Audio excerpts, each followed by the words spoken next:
I mean, I would say Happy New Year, but so far it's been a mess. The Joe Biden's last New Year's Eve has been one of the deadliest and most destructive New Year's Eves that I can remember. Probably of all time. Of all time. Thank God this guy's only got less than 20 days left in office. I'll tell you what. And what the heck happened to Joe Biden's face? Did you see it? He got somebody shoved him down a flight of stairs, or he fell down a flight of stairs, or maybe somebody just clocked him one in the kisser. Who knows what's going on? But Joe Biden came out to give a statement about the terror attacks, and his face was all mussed up. It looks like he got into a fight with Jake Paul.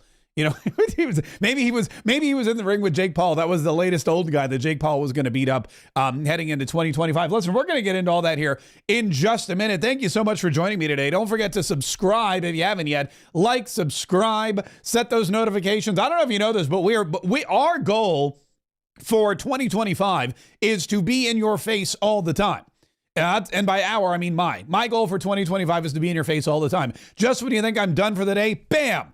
I'm going to, just like Jake Paul and Mike Tyson, bam, I'm going to take another hit. And all of a sudden you're going to be like, whoa, there's another video. Whoa, there's more content. Whoa, there's more news, because there's so much news. And what we've seen over the last 2 days is just the beginning of what's going to be a tumultuous year. And like I said, and I don't want to brag. I mean, I will, but I don't want to. I've been saying this for a long time. The most dangerous part of our country's history, or the most dangerous month in our country's history, will be the time frame from Election Day to January 20th. So the most dangerous quarter, really, that we've ever experienced will be between Election Day, when Donald Trump was elected, and January 20th, when Donald Trump takes office. And unfortunately, that prophetic statement seemed to be true, because we've seen not one, but 2 deadly terror attacks in the last couple of days. And I know that some people are saying it's not terror, but we have confirmation that it's a terror attack. We have confirmation that both of these were premeditated. And there are so many similarities in between the two. It is wow. Even Joe Biden, in his bizarre word slurring press conference, where it looks like he got slammed in the face, admitted that there were some terrorist sympathizers that were in charge of perpetrating these horrible acts. The FBI also reported to me that mere hours before the attack, he posted videos on social media indicating that he was inspired by ISIS, expressing a desire to kill. The ISIS flag was found in his vehicle, which he rented to conduct this attack. Possible explosives were found in the vehicle as well, and more explosives were found nearby. The situation is very fluid, and the investigation has a preliminary stage. Yeah, so there you go. He said there's explosives, which are explosives, that were found in the vehicle and also nearby. Listen to, by the way Newsmax describes Joe Biden, his slurred speech, and his face. Listen, this is the perfect description. In addition to the president's poor diction, more acute than usual, viewers noticed a cut to his lower lip, an apparent bruise to his chin, and a slight disfigurement to his jawline, all of which suggested that the 82-year-old incumbent sustained a fall or some other hard impact to his face. Hard impact to his face. I love that. In addition to his slurred diction, more pronounced than usual, he also has evidence of some kind of hard impact to his face. Or hard impact to his face. Is Jill beating the guy up? You know, that happens a lot with elderly couples. When one of them is, kind of slow to move, or has early onset dementia, when one of them maybe gets bipolar, every now and then, the older a couple gets, the longer they've been together, the more they start yelling and screaming at each other, and it could get physical. There's a lot of reports of physical violence between elderly couples, married couples. Maybe it wasn't a fall. Maybe all of a sudden, maybe Jill Biden just had enough. Maybe as she starts packing up the White House and realizes that she's not going to be able to vacation at Camp David anymore. She's not going to be able to decorate the halls and in the White House, or go to any more of these balls. Maybe as she realizes her 4 years in Shangri-La are coming to an end, I want to make sure, maybe he got angry, and so he got slugged in the face by Jill. Or hard impact to his face. Or maybe it was Hunter. Maybe it was Hunter, although Hunter got that pardon, so he should be okay. Anyway, we're not sure really what's going on with Joe Biden, but we do know that Joe Biden is saying the guy had an ISIS flag on his rented pickup truck, and the guy had posted videos that sympathize with terrorists and ISIS and all that other kind of stuff. So it looks indeed like some kind of terrorist attack, and that is corroborated by a lot. I mean, that's been corroborated by a lot of different people. In fact, I was just watching the update on Fox News right before we went live here, and they had everybody in New Orleans saying, look, this is the interesting thing about this story is as soon as it happened, they came out and said that there were other people involved. And now 24 hours later, they're saying there's nobody else involved. But that doesn't really vibe with what former FBI officials are saying. In fact, here's a guy that they talked about who said, look, I saw the attack. I heard about the attack. I heard about the other incendiary devices that were put all around Bourbon Street. And I just don't buy that this guy was a lone wolf. This guy seems to have been part of a cell of other people involved. And now it turns into something like we had at the Boston Marathon bombing. We have video of people placing the IED in the crowd and then getting away. So now we do have a manhunt, as we did in the Boston Marathon bombing. We're looking for these other people that laid those IEDs in other places in the French Quarter and along Bourbon Street. So I'm sure they're analyzing that video, and hopefully we'll be seeing those images very soon, and we'll kind of maybe hopefully know and identify who we're looking for. But I believe there's at least 3 or 4 other people, if not more, involved in this particular event. That was Bobby Chacon, or Chacon. I don't know how you pronounce it. Bobby, a former FBI agent, saying, look, we saw the videos. We saw the other IEDs. We're looking for more information. We're looking for, the citizen journalists to upload their videos and share their images of what was going on Bourbon Street. And when we get those people involved, when we start to see the images like we did with the Boston Marathon, we'll be able to find out who else was helping. And he believes there's 3 to 4 other individuals that were involved in this particular incident. Now, the FBI is saying, nope, this guy acted all by his lonesome. Quizzical. Very quizzical. Senator John Kennedy, who no relation, by the way, to the other John Kennedy from Louisiana. He's always good for a laugh, except of course when there's a mass murder in his state, and he was on location, and he had some very interesting insights into what was going on. Here's a little bit of his interview with Fox News and what happened with Las Vegas. Well, there's a fine line between anger and grief, and I'm pretty much straddling that line right now. If you don't believe in objective evil, all you need to do is go walk about 30 or 40 yards that way. I'm here for 2 reasons. Number one, these are my people, and these are my people's guests. Number 2, I don't want to hear from anybody in the federal government that they don't have the resources. Now, the White House, the FBI, Justice, Homeland Security are in charge now. We're cooperating with them. I want to give them a reasonable period of time. There's a lot of information out there. Some of it is actually true. I want to give them a reasonable period of time, but they need to saddle up and ride. We need to find out what happened here, and it's not going to be covered up. We're going to tell the American people exactly what happened, and that's why I'm down here. Yeah. We know he's out there and he's saying, look, we need to find it. Well, I don't want any excuses about not having resources or whatnot. Saddle up and go get this done. Saddle up and figure out what the heck's going on. We don't want any more of these terror attacks. We don't want anyone else coming down here to New Orleans or anywhere in Louisiana and thinking they're going to be unsafe. I mean, especially since you've got the bowl game today, which was postponed. It was supposed to be yesterday. They postponed it. It's now today. Kickoff's at 4 o'clock Eastern, I believe. And they're going to have they've got everything open. They're going to be ready to go. They've got enhanced security, but there's a lot of people in town. They also, fun fact, are hosting the Super Bowl in February.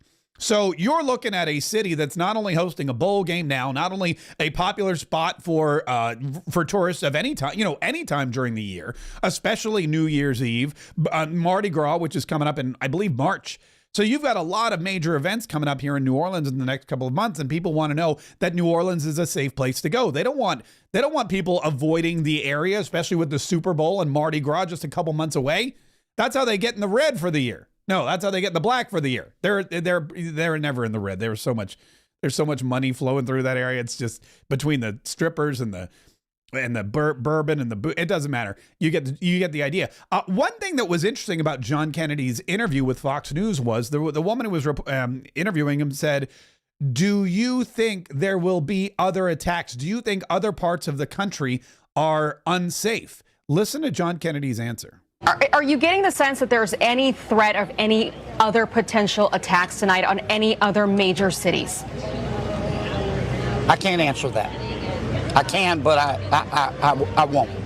I can't answer that. I can, but I won't. Well, there was another major attack in another major American city. There was an attack on the Vegas Strip at the Trump International Hotel and Casino, a shining beacon of hope, a ray of gold sticking up out of the Las Vegas desert, and a Cybertruck rented on the Turo app drove up in front of the valet stand and ignited into flames. Here's the quick recap from CNN. Now, just to recap a little bit of what happened behind us just 24 hours ago, approximately, there are still police presence here around the valet area of where you pull into the Trump International Hotel just off of the Vegas Strip. This Cybertruck that he allegedly rented was rented from Colorado from the Turo rental platform. By the way, why didn't she just call it an app? Why didn't you just call it the Turo app, just like everyone else? Everyone else just calls it Turo. Why did she call it the Turo rental platform? It doesn't matter. Authorities say that he drove it here to Las Vegas by 7:30 a.m. on New Year's Day, that he drove up and down the Strip, and then about an hour before the explosion drove past the Trump Hotel as well. And police did make note that the damage was really limited because of the body construction of this Tesla Cybertruck. Yeah, and that's something that really is it. I mean, it's a horrible act of destruction. The driver, a guy by the name of Matthew Livelsberger, who was Green Beret apparently. Matthew Livelsberger, this guy drove up this Tesla truck. He exploded it in front of the hotel, caused massive damage to the truck itself, but not nearly as much as could have been caused by any other vehicle. In fact, the blast was contained, and Elon Musk is getting a lot of praise for the way that this particular vehicle contained the fire and contained the damage, and that it would have been much worse had it not been the Tesla Cybertruck that this guy decided to pick up off of the Turo rental platform. Haley has confirmed in just the last few minutes that he is an active duty U.S. Special Forces soldier assigned to 10th Special Forces Group, according to 4 U.S. officials, that he holds the rank of Master Sergeant, a senior enlisted rank, these officials said. 3 officials said he was on active duty serving in Germany, and he was on leave when this happened on New Year's Day. He has not been identified publicly, and authorities are still trying to work out whether this was a terrorist attack. It's a terrorist attack. The guy exploded a truck in front of a hotel with Trump's name on it, where there's people. That's by definition, it's a terror attack. There's no way.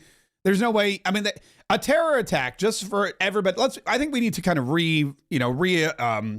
instate our definition of terrorism. When you look at terrorism, the actual definition of terrorism is to instill terror in a person, persons, or population. So, for example, a terrorist attack, by the way, doesn't even need to kill anybody or harm anybody or blow anything up. A terrorist attack just makes you fearful to do things you would normally do. If you are terrified because of something that somebody did or said, then the terrorist has done their job. And for example, this terror attack in New Orleans killed 15 people. That's horrible. 37 others are injured. That's awful. What their goal, though, was not just the death of American infidels, but the goal of any terrorist is to make people wary of doing something, whether it's getting on a plane and traveling somewhere, whether it's going to a big sporting event like the Super Bowl or the Cotton Bowl or whatever it is, whether it's, going to a Trump hotel. I mean, think about this. The idea that it was the Trump hotel and it was a Cybertruck, Elon Musk and Donald Trump, by the way, partying together in Mar-a-Lago when this event was being planned. Donald Trump and Elon Musk together in Mar-a-Lago the morning of this bombing outside of his hotel. The goal, I believe, is to make people afraid to go to any of these Trump properties or hotels or golf courses or anything else like that. It's to sully Donald Trump's name and make people spend their money elsewhere. That's what terrorism means. It doesn't just mean that you go out there and it's terrorizing people. And yes, it's horrible that people die. It's horrible that people get injured. But some terrorists succeed in their job without harming anybody by just making a threat. I mean, does anyone want to go to Iraq for vacation? No. Anyone want to go to Iran? Absolutely not. Why? Because they kill Americans there. And that's something that people, that's an act of terrorism. If ISIS is engaged in training and activities in a country, people are going to avoid it. And that's how terrorism works. So of course this was terrorism. Were they linked? Well, that's another question that people have been asking. And it's really interesting to me because by the way, the surveillance footage of this Cybertruck was just, I mean, I don't know if you saw this, but this was a surveillance video from one of the cameras that was focused in on the valet stand. I mean, look at that. You can see the fireworks because there were fireworks and explosives. Here, let me just actually bring the volume down here. There were fireworks and explosives in the van or in the truck. And you can see them popping off. You can see them making that kind of firework starburst shape when they explode, and you can hear the bang whizzes. In fact, I had a video with the bang whizzes. Is that the appropriate term, a bang whiz? What's the appropriate? How do you describe the sound of a? How do you describe the sound of a fire? I think it's a bang whiz, or is bang whiz something else? Is that like a slang term for a prostitute? Yeah, never mind. Here's another angle of the Cybertruck where you can hear the bang whizzes. There's the alarm going off. You can see the truck. They zoom in here in a minute. There it is. There's the truck on fire, and watch. Boom. Pow. Here, listen. There's the whiz. That's the whiz. That's the whistle. That's the firework. And they're just going off. I mean, it's crazy. There's remnants of bottle rockets and all kinds of explosives and things like that are... Oh, there's another one. There's another bang whiz. So you got all these bang whizzes going off at Trump Tower, and the Cybertruck is burning. And of course, the corpse of this guy, Matthew, what's his name again? It's a very, they're never named like Smith or anything. Matthew Livelsberger, this guy who was a Green Beret, is inside the truck. 7 other people were injured. Apparently nothing too grave, which is also a positive. And again, it was 8:30 in the morning. And I don't know if you've ever been to Las Vegas, but at 8:30 in the morning, there's not a lot of activity going on at 8:30 in the morning. But that's what's been going on. And now people are saying, okay, they appear to be both premeditated. We're pretty clear on that. This guy loved ISIS and posted ISIS, sympathetic ISIS videos on his Facebook page. He had the flag on his truck. Okay, he wanted to terrorize a lot of Americans in New Orleans. We get all that. This guy at Trump International clearly was maybe sending some kind of message to Donald Trump and Elon Musk, or Donald Trump and Elon Musk supporters. Who knows? But there's a lot of other coincidences as well. And our good buddy Mike Waltz, who for like 20 more days is the representative for District 6th here in Florida, before he takes on the ever more important role of national security advisor. Man, you want to talk about walking into an explosive situation. That's exactly what Mike Waltz is doing. On day one, national security advisor, his job is going to be 24/7, 365.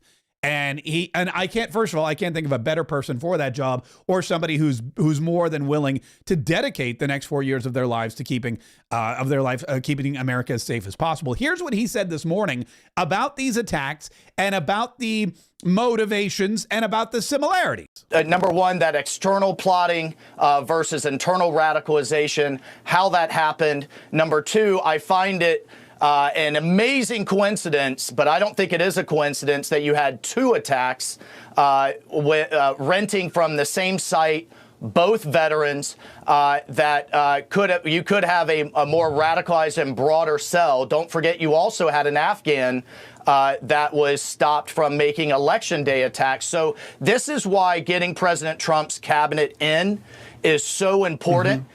We need Governor Noam at DHS. We need Kash Patel at FBI. We need Pete Hegseth at DOD. This is an across-the-government look. Marco Rubio at State, and, of course, Ratcliffe at CIA, and Tulsi Gabbard at DNI. That has to be in place day one, guys, because this is a moment in transition of vulnerability, and President Trump is going to project, because he is a leader of strength, the narrative that we project on day one will be just important, and that's having our people in place.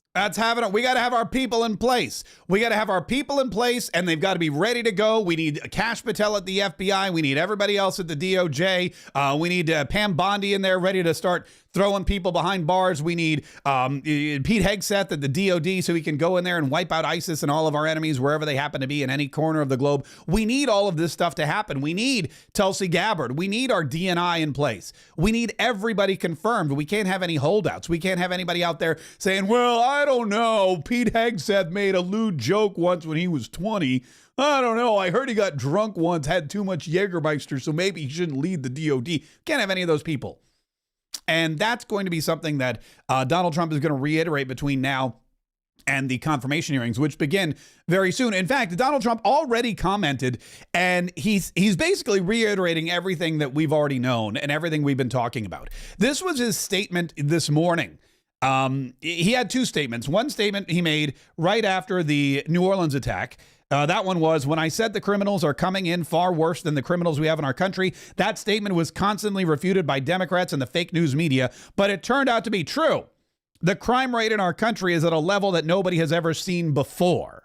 Our hearts are with all the innocent victims and their loved ones, including the brave officers of the New Orleans Police Department. The Trump administration will fully support the city of New Orleans as they investigate and recover from this act of pure evil. That's the statement he made after the terrorist attack in New Orleans. Then there was a terror attack at his pride and joy, the Trump International in Las Vegas, where he could have been the target, or somebody could have been sending him a message, or you never know who's staying there. But anyone who patronizes a Trump resort, any American really, is precious to Donald Trump. But he saw that and he got even angrier. He released this statement last night at midnight. Our country is a disaster, a laughing stock all over the world. This is what happens when you have open borders with weak, ineffective, and virtually non-existent leadership. The DOJ, FBI, and Democrat state and local prosecutors have not done their job. They are incompetent and corrupt, having spent all of their waking hours unlawfully attacking their political opponent, me, rather than focusing on protecting Americans from the outside and inside violent scum that has infiltrated all aspects of our government and our nation itself. Democrats should be ashamed of themselves for allowing this to happen to our country. The CIA must get involved now before it is too late. The USA is breaking down.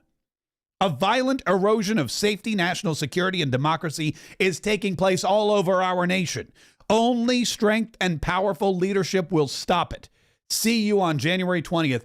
Make America great again. And that's a direct answer to Joe Biden and his weak leadership, his lack of focused effort on stopping criminals from coming into our country, from catching criminals who are in our country, from weakening every single one of our state agencies by sending them on wild goose chases to prosecute and to harass Donald Trump and people that support him, Catholics and parents at PTA meetings, to try to drum up some bogus charges about Donald Trump for years, to go down to Mar-a-Lago and search for documents that you know are there, that he's already declassified, rifle through his wife's underwear drawer, all in a way to harass and intimidate your political opponent when you've got, what, sleeper cells? Is that what these guys are? Are they coming in over the border? Sure, yes. I know the narrative. I know that they're both Army veterans. They're both American citizens. But there's so much more to this. And he's right when you talk about the problem, the influx of the illegal immigrants, and how that has brought down the safety of not just our democracy, but also of the safety of our cities and of our electorate and our citizens. In fact, CNN, listen, man, it's bad to be Joe Biden. CNN actually trolled Joe Biden with a similar graph showing the immigration crisis, the same graph that saved Donald Trump's life, by the way, in Butler, Pennsylvania. Look, they had a similar graph. Listen to what they said about Joe Biden and Donald Trump and the topic of immigration. The border and climate change were major issues in the year that was. Yes, that's exactly right, of course, Jonathan. The border was not Biden's finest moment, frankly. You can see what happened here. And Trump is not wrong when he talks about how border crossings were quite low.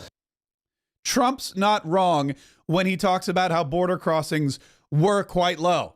Yeah, it wasn't, but not Biden's finest moment, and Trump wasn't wrong. That's as close as they're going to get to saying Donald Trump was right. The border and climate change were major issues in the year that was. Yes, that's exactly right, of course, Jonathan. The border was not Biden's finest moment, frankly. You can see what happened here. And Trump is not wrong when he talks about how border crossings were quite. By the way, and Trump is not wrong is that's how they're taught to talk, but they're taught to say Trump is not wrong. You can never say, if you're on CNN, you can't say Trump was right. Trump's correct. Trump nailed it. Trump hit the nail on the head. Trump's a genius. You can't say any of that. You have to say Trump was not wrong, because you have to still make it sound like it's negative. But look, even if you look at it, oh wait, hold on. I want to show you. Let me fast forward this. So look at this graph. 2021, the border crossings were down here around, like 65, 70,000. Okay. Then as soon as 2021 hit and Joe Biden took office, boom, they skyrocketed, peaking over 300,000.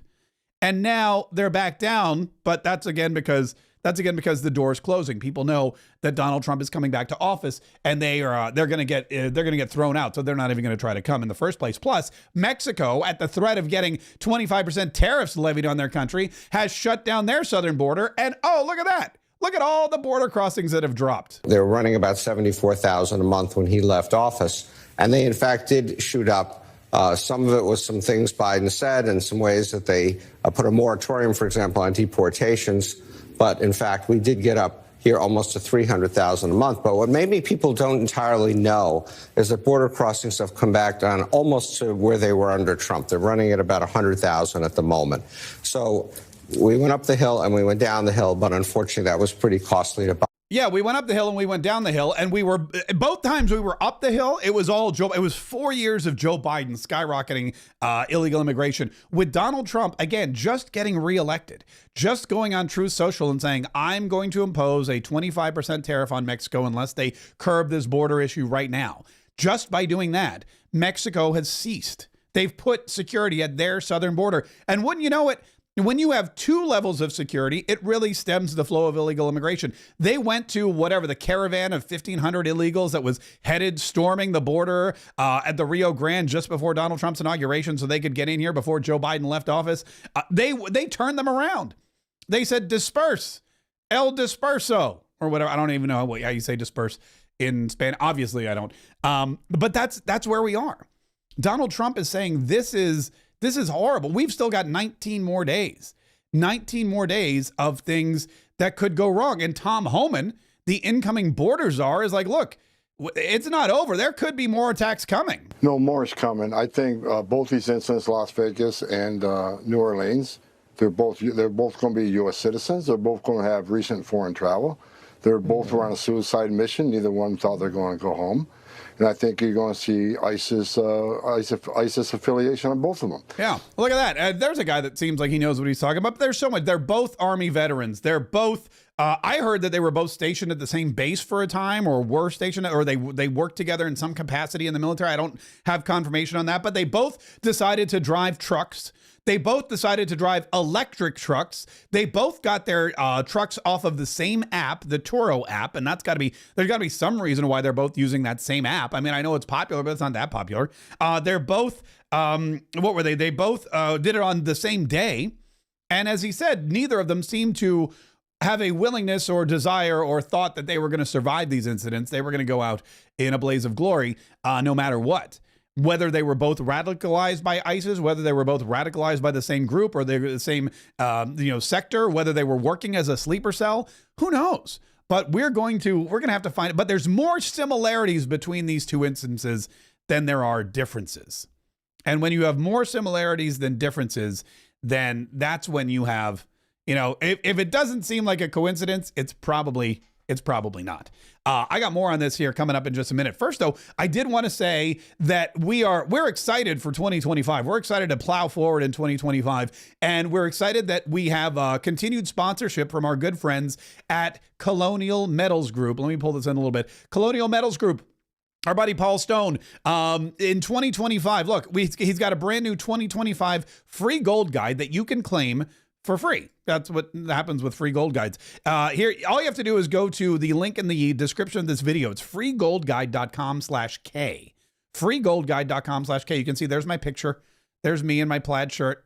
I'm looking a little tanner than I usually do. But you go there, you fill in this info, and they'll send you this free gold guide where you're going to learn immediately how to protect and grow your retirement savings with a gold IRA, why precious metals offer a strong defense against de-dollarization and inflation, which we're both. Look, there's still going to be issues. We're still subject to a lot of turmoil in the economy, even though Joe Biden is gone and Donald Trump's coming in. How our safe and efficient retirement plan optimizes your assets and savings, and how to use an IRS loophole to protect your financial future now. And you can go in. It's really fantastic. Colonial Metals Group, and there's a lot of these places that do these gold and silver IRAs and savings packages. But Colonial Metals Group, if you've ever heard Paul Stone on our show, you know the guy's the real deal.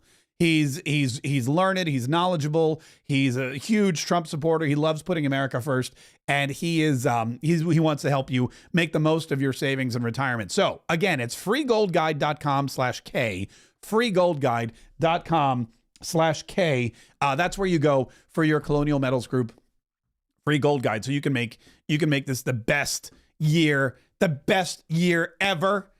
best year ever.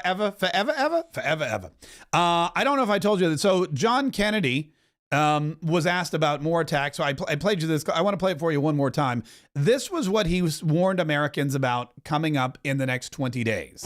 Are you getting the sense that there's any threat of any other potential attacks tonight on any other major cities? I can't answer that. I can, but I won't. What does that mean? That means that you're going to have a lot of people running around trying to say, okay, we've got till Donald Trump becomes president and then we're all going to be fine. That's not the case. Once Donald Trump becomes president, he's going to go to the White House. He's going to start signing executive orders, but it's going to take a little while for the transition to continue. And the threat is going to, it's just going to increase. Remember, the people that hate Donald Trump don't hate him less because he won. They hate him more because he won. They're not less desperate, they're more desperate. And the fact that we had 2 suicide attacks back to back on New Year's Eve proves that the desperation is growing. And again, we don't know 100% the motivations, but there are clues. There are clues about Trump Tower being involved. There are clues about the Cybertruck, which, by the way, props to Elon Musk, not just for building like a car that saved everybody on the outside. I mean, not the guy inside. But he also has been helping law enforcement. This was, I believe, the sheriff is it Clark County? Is that where Las Vegas is? I'm not really sure. Whenever I go to Las Vegas, I don't really pay attention to I don't pay attention to what county it's in. I'm like, get me to the poker table stat. But anyway, I think it's Clark County. This is the sheriff. Listen to what he said about Elon Musk and the Cybertrucks and how Elon and Tesla were helping and aiding in the investigation. Yes, actually, I have to thank Elon Musk specifically. He gave us quite a bit of additional information in regards to how the vehicle was locked after it exploded due to the force of the nature of the force from the explosion, as well as being able to capture all of the video from the Tesla charging stations across the country, and he sent that directly to us, so I appreciate his help on that. I'll take one more question. Look at that. The video from all of the Tesla charging stations across the country that this guy utilized. Think about this. Now, I don't drive a Tesla. I'm not an EV kind of guy. I'm more of a gas-powered kind of guy. I like to fill my tank with gas, and I like to rev it up, and I like to drive around, and I like the smog to, I like to do whatever I can to contribute to the smoggy atmosphere here in North Florida. But I know a lot of people are into EVs. When you get an EV, like this guy, for example, he went on the Toro app. This guy, Matthew, I'm going to mess up his name again. I mean, I guess I shouldn't care, but Matthew Livelsberger. So this guy goes on the Toro app and he gets a Cybertruck and he drives the Cybertruck from Colorado to Las Vegas. Now, I don't know what the Cybertruck charge. I think is like 500 miles or something like that. And somebody's going to comment, no more, you idiot. There you can get 700 miles in the Cybertruck. I don't know if it's on the highway. Oh, you can get 1,000. I don't know. I don't know how many miles per charge, but whatever. He has to stop along the way at charging stations. And when he stops at the charging station to charge his vehicle, I guess it takes somewhere between like 30 minutes and an hour, again, depending. I'm not an EV guy. I don't know. Don't come at me. But then what I've just learned is at these charging stations, there's video cameras. And these charging stations are videotaping you like it's an ATM machine or something. And Elon Musk has got all the footage from all the chargings at 24 hours a day, every single Tesla charging station. They're recording people, I guess, that pull in there. So watch out what you're doing at a charging station. This also does play into the whole narrative about how electric vehicles are not safe if you want to live off the grid, because not only can they go into your computer and hack it and shut down the vehicle wherever you are, not only can they track you, but now if you stop at a charging station, they're going to have video footage of you, according to the Clark County Sheriff here. Yes, actually, I have to thank Elon Musk specifically. He gave us quite a bit of additional information in regards to how the vehicle was locked after it exploded due to the force of the nature of the force from the explosion, as well as being able to capture all of the video from the Tesla charging stations across the country, and he sent that directly to us, so I appreciate his help on that. I'll take one more question. And I know everyone's saying, Mark, you're being paranoid. If you go to the gas station, there's cameras there too. Well, yes, there are, but if I go to the gas station, it's not one company and one individual man who has all of the surveillance footage. For example, let's say I get in the car and I'm like, oh, I gotta go. I'm going on a big trip. I'm gonna hit the Shell station here in Jacksonville. I'm gonna fill up. And then I hit the road and I hit 95 and I'm driving for, a few hours. I'm like, oh, I need to fill up. Let me stop at the Buc-ee's. And because you got to stop at the Buc-ee's. I mean, even if I don't need gas, I'm stopping at the Buc-ee's. Let me stop at the Buc-ee's, get a chicken sandwich and a t-shirt and fill up on gas there. And then I drive another 500 miles. I'm like, what's around here? Sheetz? All right, I'll go to Sheetz. So now it's not one company. It's not all unless I'm just patronizing the same gas station along the way. You've got to go to 3 different gas stations. You've got to figure out where I've gone. With a Tesla, boom. There's only one place to go. There's only one place that has a charging station. And those routes are mapped. People, I think they map out their whole trip before they go. And the Tesla tells you, okay, you're going to drive this far, stop at this charging station. So everything is there within the car. Again, look, it's great when you're an investigator. It's bad if you're being investigated, is all I'm saying. If you're going to commit a crime, I would not recommend using a Tesla Cybertruck. Also, this Turo app is really interesting. And there's got to be something. I've never rented with Turo, but I know guys who rent with Turo. They want to buy fancy cars, right, to drive around. So they buy the car and then they rent it out on Turo. And Turo is basically Airbnb for your car. So let's say you want a Cybertruck, but you can't afford it. I mean, one would say, maybe don't buy it. Other people would say, oh, that's easy. All you have to do is rent it out when you're not using it on the Turo app. So you make a deal, whatever, you go on the app, and then people can rent it. They can drive it around when they're in town. Then they leave it off with you. You get money, and then you can afford to drive around in this car. And some people own a fleet of vehicles, and they pay for themselves, or they make a little money. But it's Airbnb for your vehicle. I don't know if it's easier to rent one of those cars without leaving any kind of paper trail, and maybe that's why Turo was used in both of these instances. I don't know if it's just coincidental. Who knows?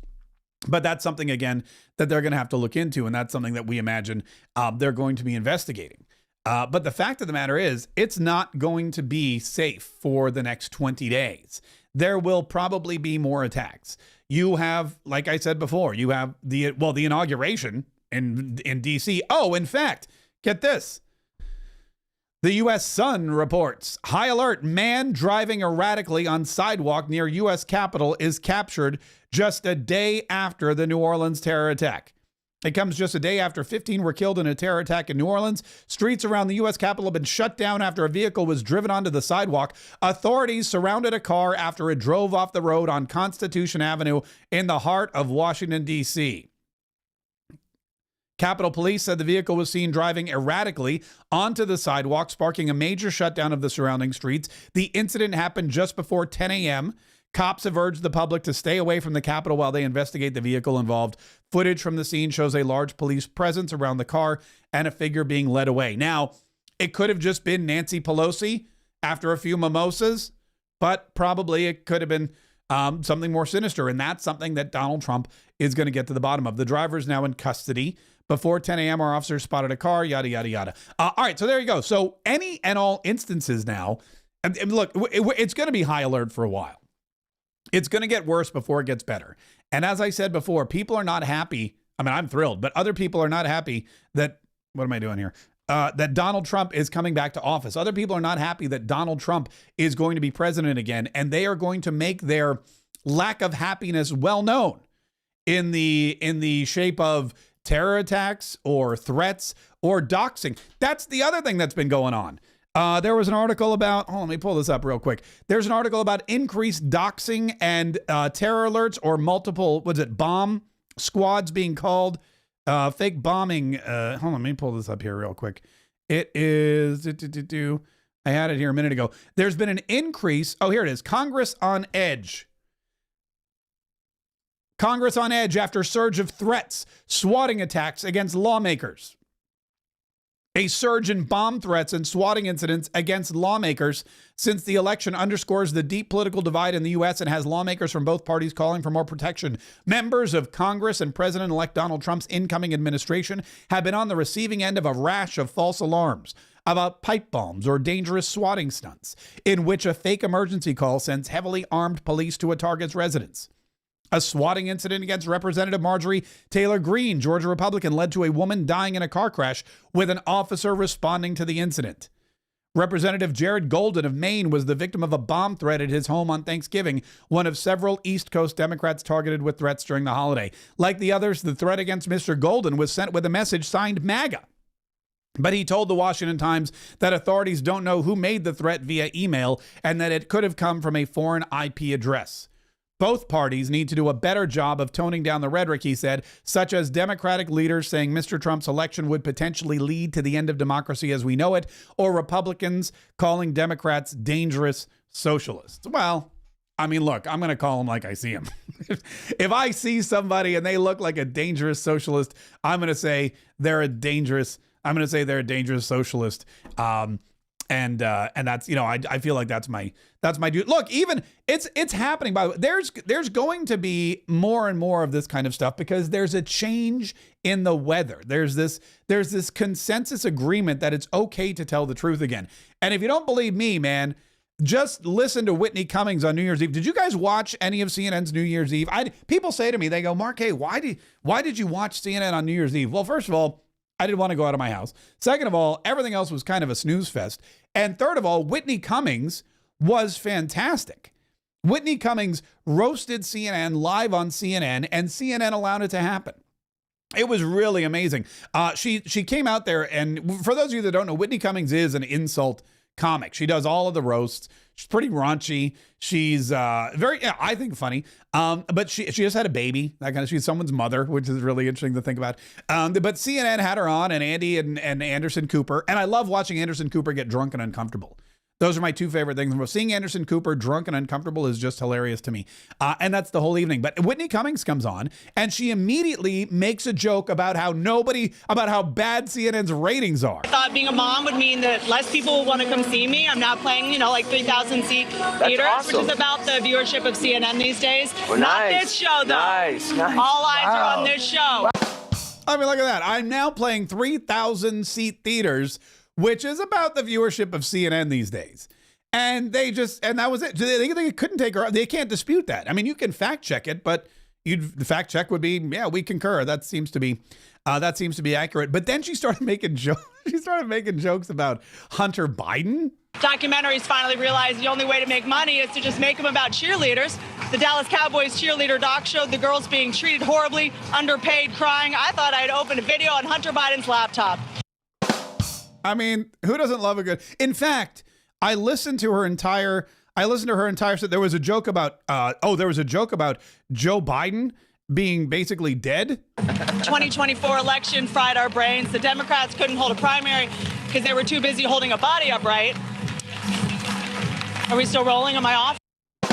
Which, by the way, is my favorite part. Even Whitney Cummings. This is what people think about CNN. This is how CNN, the mask has been off. Everybody knows that CNN is a propaganda network for the left. Everyone knows they're a mouthpiece for the White House. Everybody knows that they will twist and turn and censor you, and they will try to make you think one thing is true when they know full well that the other is true. They will lie about Donald Trump. They will lie about the Republicans. They will lie about January 6th. They'll lie about everything. And Whitney Cummings comes on there, and she knows when she makes a joke about propping up Joe Biden weekend at Bernie style for the entire campaign, she's shocked that she knows she's expecting, that's it, thank you, we got to go to commercial. Or, all right, Whitney, thanks for coming, we'll see you next year. That's what she was expecting. It didn't happen. She goes, are we off? No?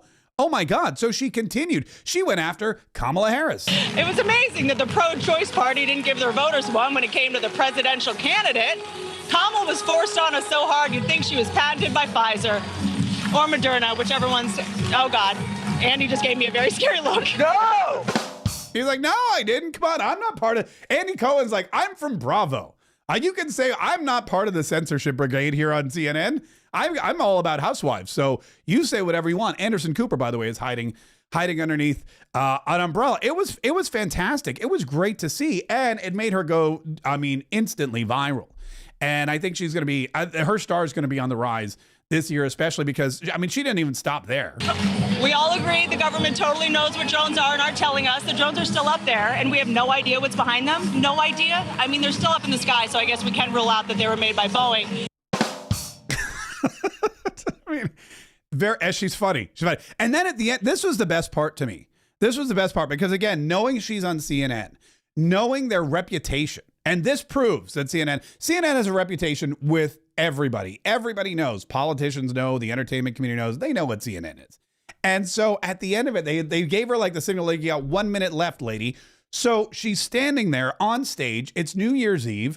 She's got the camera on her. They're giving her 1 minute. And she's like, oh my God, I still have 1 minute. I've insulted Joe Biden. I've insulted Kamala Harris. I made jokes about the vaccine. I made jokes about drones being a part of the government conspiracy. I've made jokes about Hunter Biden's laptop and all the sexually explicit material on that thing. They're still giving me another minute. So she goes for broke. She goes, I'm just going to lay it all out on the line. The point is, I think we all agree on a lot of things. And since I only have a minute left live on Establishment Media, why don't we just say a bunch of things that we know that they'll never cover? Okay, ready, go. Trump shooter didn't have any silverware in his house. No one thought that was weird?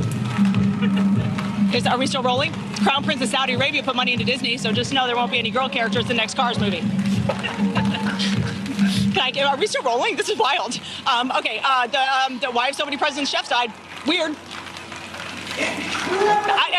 Boy Scout of America, they renamed itself Scouting America. You know who else changed their name? Sean Combs. Just saying. Let's learn something in 2025. I can't believe you guys are still letting me go. This is amazing. I love CNN. That's something nobody's ever said actually on I love CNN. But look at that. Look at what she's doing. She's talking about the silverware. She talked about the Trump shooter, which nobody even talks about anymore. Nobody talks about the Trump shooter at all. And there she is, a comedy insider, an entertainment insider, standing on stage on CNN going, hey, what about the Trump shooter not having any silverware? Anyone else think that's weird? That's what Whitney Cummings said. And they let her say it. Then she starts talking about, why is it that so many president chefs died? It's like she's going into every conspiracy theory, and it's telling the rest of the world, you know what? People in Hollywood, they know what's going on. They're paying attention. They think this stuff too. They're just afraid to say it. Until now. And I'll be honest with you, if they should give Whitney Cummings her own show.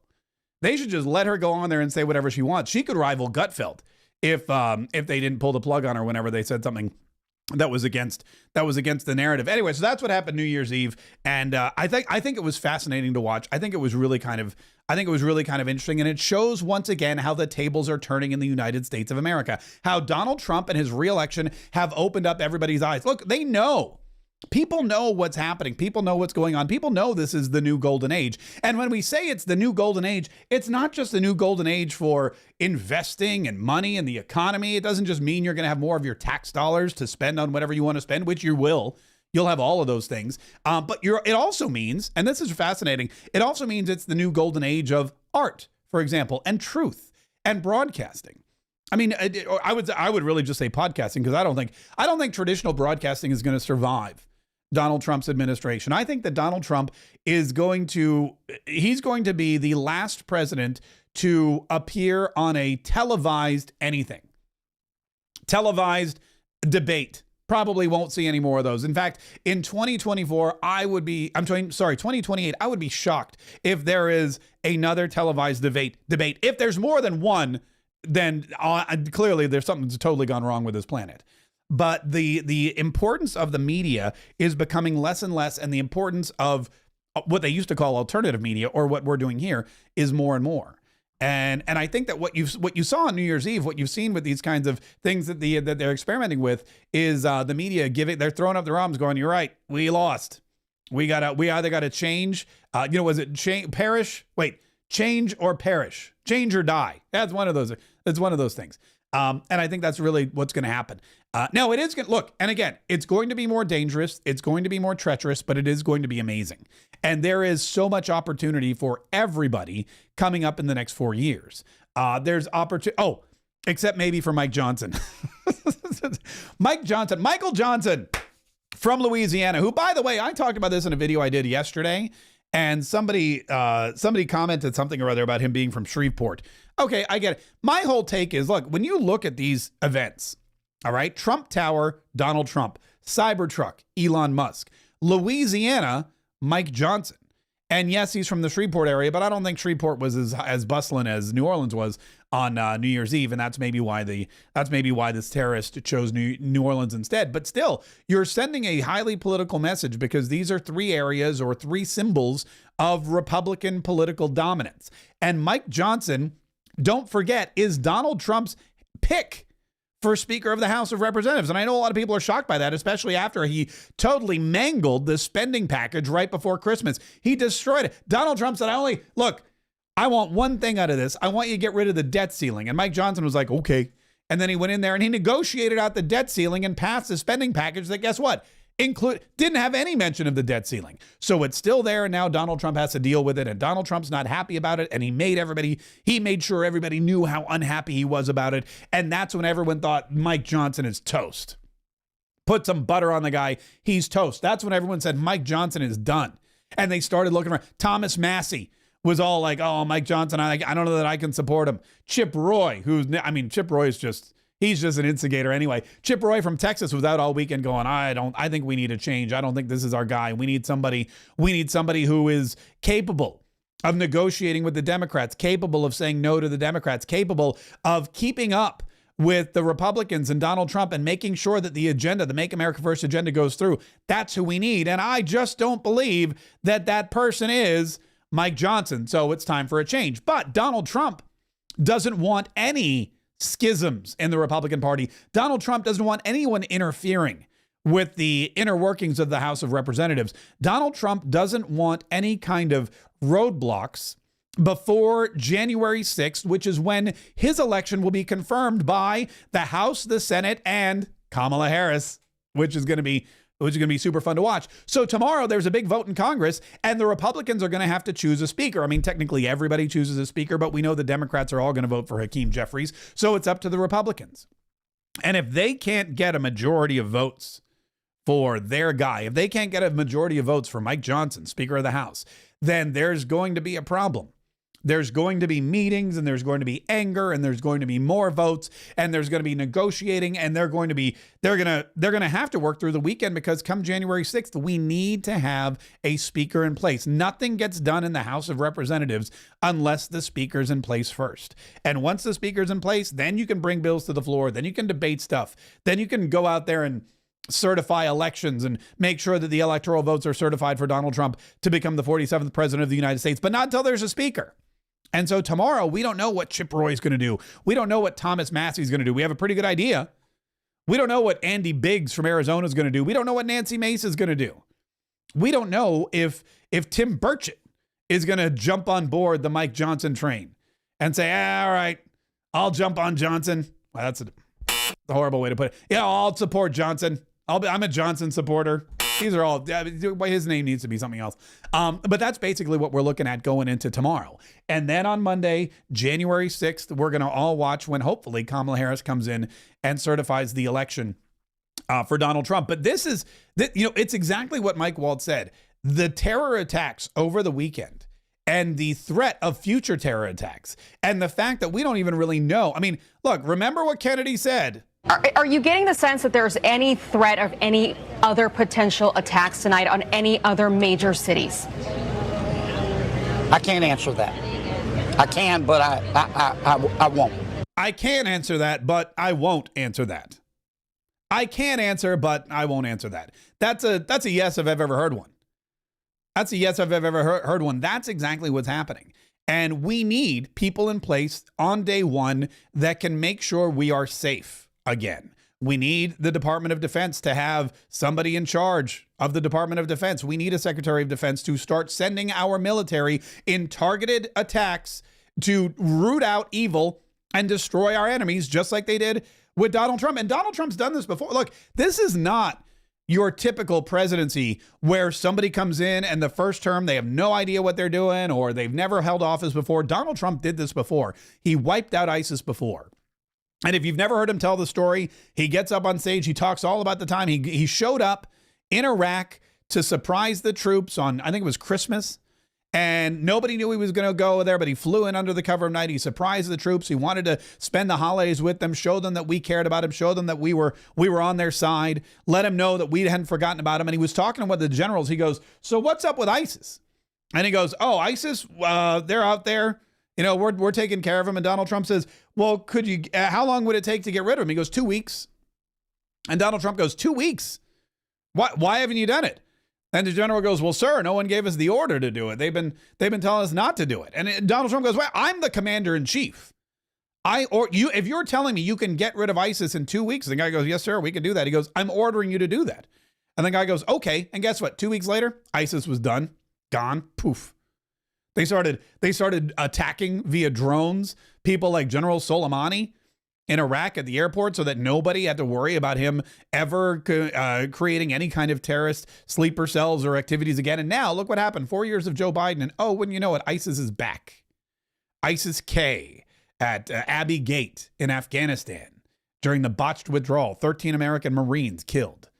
And now on New Year's Eve, another ISIS sympathizer driving an EV plows through a group of people in New Orleans and kills 15 and injures dozens and dozens more. There was one more clip with Kennedy because, you know, John Kennedy, he's usually a happy-go-lucky guy. He's whimsical. He's good for a laugh.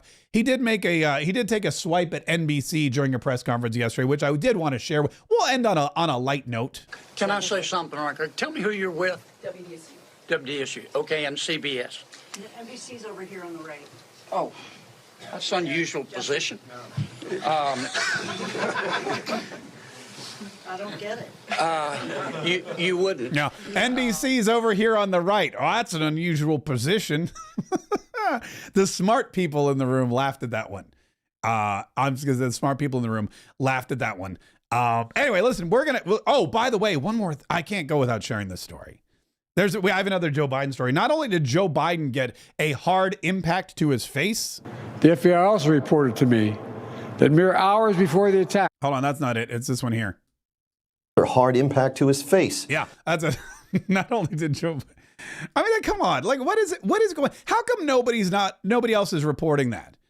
That to me that's another miscarriage of journalism. The fact that Newsmax was the only place I saw this story about Joe Biden getting clocked in the face. In addition to the president's poor diction, more acute than usual, viewers noticed a cut to his lower lip, an apparent bruise to his chin, and a slight disfigurement to his jawline, all of which suggested that the 82-year-old incumbent sustained a fall or some other hard impact to his face. I mean, we're in the middle of a crisis. We've had not one but two terror attacks in the last 48 hours. We're headed into the new year. We've only got 19 days before the inauguration. There's a lot of high-profile events. A lot of Americans' lives could be in danger. I think we need to know why Joe Biden looks like he just got into a fist fight with somebody. Did he fall? Did he slam his face on the stairs? Or did somebody just have too much? Was somebody just sick and tired of him? They're like, you know what? I can't take it anymore, and just pow, right in the kisser. What was it that happened to Joe Biden's face? What was that hard impact to his face? I love that reporting, by the way. I think I don't know who that is, but whoever that reporter is, they deserve some kind of award. Their hard impact to his face. Anyway, let me get back to this last Joe Biden story. I just saw this before I went on the air today. Just in. Where is it? Joe Biden announces Liz Cheney to receive Presidential Citizens Medal. Liz Cheney to receive, she didn't get a pardon yet, but she's going to receive the Presidential Citizens Medal. President Joe Biden will formally announce recipients of the presidential Thursday at 5 p.m. And one name on the list is sure to raise eyebrows. Liz Cheney, the former Republican member of Congress and vocal critic of President-elect Donald Trump, is among the 20 names in a statement released early Thursday morning.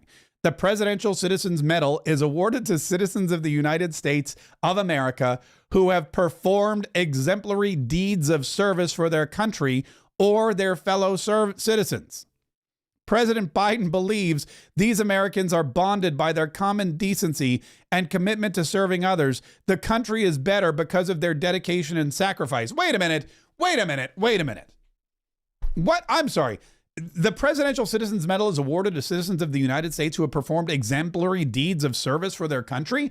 What exemplary deed of service did Liz Cheney perform for her country? What exemplary deed of service did she perform? She sat on a committee that was not bipartisan, that the Republican leader and the Speaker of the House said she was not allowed to sit on or urged her not to sit on. She crossed her country. She crossed her leadership. She crossed her constituents. She crossed her party. She sat down on this committee. A lot of the testimony that she brought forward was not necessarily, how shall we say, true. We remember what came out just before Christmas. We remember what happened with the testimony that Liz Cheney said was accurate. The evidence that Donald Trump tried to lunge across the beast, had tried to lunge at the Secret Service agent who was driving his armored limo and demand that he take him to the Capitol on January 6th. None of that happened. That was all fabricated. Is that the kind of thing that we're giving out awards now for? The Presidential Citizens Medal is awarded to citizens of the United States who have performed exemplary deeds of service for their country and their fellow citizens. She stabbed her fellow citizens in the back. That's why she got primaried in Wyoming. The people of Wyoming looked at Liz Cheney and said, "We asked you to go and represent us, and you did the opposite. You took our chosen president and you tried to throw him out of office. How does that represent the people of Wyoming? The country is better because of their dedication and sacrifice? Donald Trump's the president. I mean, I guess that makes the country better, but he's president in spite of what Liz Cheney did, not because of what Liz Cheney did. So that's it's an interesting choice for the Presidential Citizens Medal or Presidential Citizenship Award on the way out the door. I don't know what's going to happen to Liz Cheney. I don't know if she's going to get pardoned or not, but if she doesn't, at least she'll have that Presidential Citizenship Medal, and maybe she can trade that for a couple packs of smokes on the inside. Who knows? Who knows? It's got to be worth something, right? It's got to be worth something. Maybe a little protection. I hear orange is the new black. By the way, Liz. Oh, one other thing. I don't know if you think, because I know that it's football and I know that there's a lot of bowl games and things like that. This quarterback, this guy Howard, is his name Will Howard? He's from the Ohio State University, and he won. They beat Oregon. Will Howard, he's the quarterback. They had this incredible game. They destroyed Oregon, who I think was the #1 team. And now they're going on to whatever the next bowl game is. I'm not really sure. And afterward, they had this big presentation on the stage, and he wasn't allowed on the stage. The quarterback. Will Howard. Yeah, I know. They're blocking me over there. This guy just won the game for Ohio State, won the bowl game, and they won't let him on the stage. They're blocking him on either side. He goes, "There's a weight limit apparently," which, I mean, I don't know how much the guy weighs. What, 210, 220? You're telling me you throw another 220 pounds on that stage and it's going to collapse? They have to take turns? Is that what it is? You didn't think that maybe we should have a stage that's big enough for the entire winning team to stand on? You didn't think that maybe we should let the quarterback on, seeing as how he played the entire game and made some incredible... It's really wild. That's just one of the... I think Donald Trump's going to come in and make bowl games great again. Anyway, listen, New Orleans is safe again. There's going to be a bowl game. Kickoff is 4:00, I believe, and the Superdome is under high surveillance. The Super Bowl, they're saying, will also be safe because that's also in New Orleans this year. And next up, we have the inauguration. Donald Trump, by the way, planning a big victory event on the 19th. January the 19th, Donald Trump wants to have a big indoor arena event to celebrate his victory right before the inauguration. And in lieu of these terror attacks, in lieu of these brand new terror attacks, a lot of people are saying, don't do it. But as we discussed terrorism earlier, that's exactly what the terrorists want you to do. They want you to say, don't do stuff, and they want people to react accordingly. Here it is right here. Let me go back. Let me pull this up real quick. Donald Trump plans victory rally at Washington Arena day before inauguration. President-elect Donald Trump plans to hold a victory rally at the Capital One Arena in Washington on January 19th, the day before he is sworn in, according to a sign-up page on his inaugural website. Meanwhile, House Speaker Mike Johnson is scrambling to secure enough votes to become reelected to his position on Friday when the new Congress convenes. So Donald Trump wants to have one last rally. Think about this. Donald Trump has been rallying for 8-9 years? He started rallying in 2015. So almost 10 years, 9.5 years, Donald Trump's been rallying. And he rallied and it got him elected one time. And he rallied and then he didn't get elected again in 2020. And he rallied again and now he's secured the presidency and he's about to take office and he wants one last rally, one final hurrah in Washington, D.C. right before the inauguration. And wouldn't you know it, 2 terror attacks before that. And people are saying, maybe not such a good idea. If you're saying maybe not such a good idea, then you're not understanding how you fight terrorism. You don't fight terrorism by backing down. You don't fight terrorism by canceling events. You don't fight terrorism by canceling plans. You fight terrorism by saying, you can't make us do anything based on your threats. We are stronger than you. We are more resilient than you. We have better leadership than you. Well, not yet, but we will on January 20th. That's how you fight terrorism. You fight people who hate you by not changing, by doubling down. You fight people who despise you by living your best life, smiling and ignoring them. That's what happens. If you ignore the terrorists, if you ignore the threats, that's how you win. Eventually, they have to figure out something else. And a lot of people don't like that. So I imagine this is going to go on January 19th. I'll be in town. I don't know if I'm going to be there, but I'll be just because I don't have tickets. And then we'll be at the inauguration on the 20th, and we'll be bringing you live updates. We'll have the full. Man, you should subscribe definitely if you haven't yet subscribed to this channel, because we're going to do live shows at the inauguration from DC. We're going to have the 47 daily podcast every morning. We're going to have Mark Kaye Saves the Republic. I'll have some Instagram live story updates. We may even go live from the mall or the Capitol building. It's going to be fantastic. Is it going to be treacherous? Maybe. But for the most part, it's going to be awesome. It's a historic event. It's Donald Trump's inauguration, and I'm stoked for it. And I know that security is going to be super tight, especially after what happened on these 2 days. And then the new golden age begins. And as I said before, it's going to be better, and it's also going to be worse. You're going to have more opportunity, but you're also going to see more adversity. And a lot of people are actually already seeing it. I heard a story this morning about some social media censorship, which makes me want to remind you about my new book, Cancel Proof Cash Flow.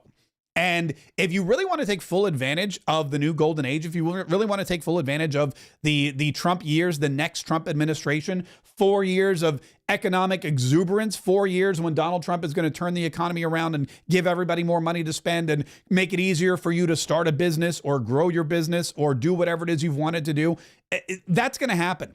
But the left is going to bite. They're going to battle back. They're going to fight back. Social media censorship is not going away anywhere. And if you're a conservative, if you voted for Donald Trump, if you supported Donald Trump, they're going to know that because there's social media companies and they know everything about you. They know everything about you. Take it from me. I know. And I've had my business canceled. I've had my business stymied. I've been demonetized and doxxed and shadow banned and all kinds of different things. And I wrote all about it and how I took all that information I learned and recreated a social media presence that is cancel proof and built a thriving business that also cannot be shut down by anybody. Mark Zuckerberg, Elon Musk, Alphabet, anybody.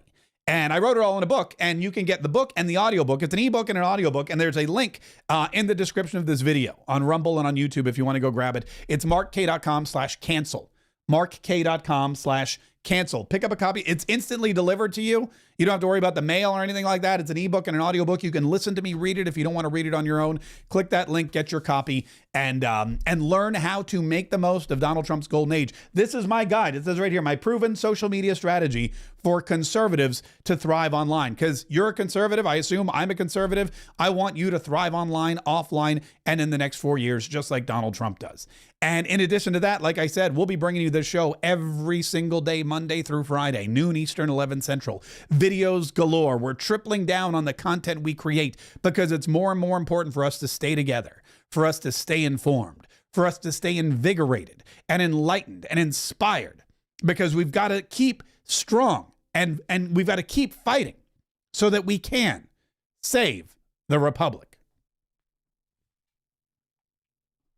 Happy New Year.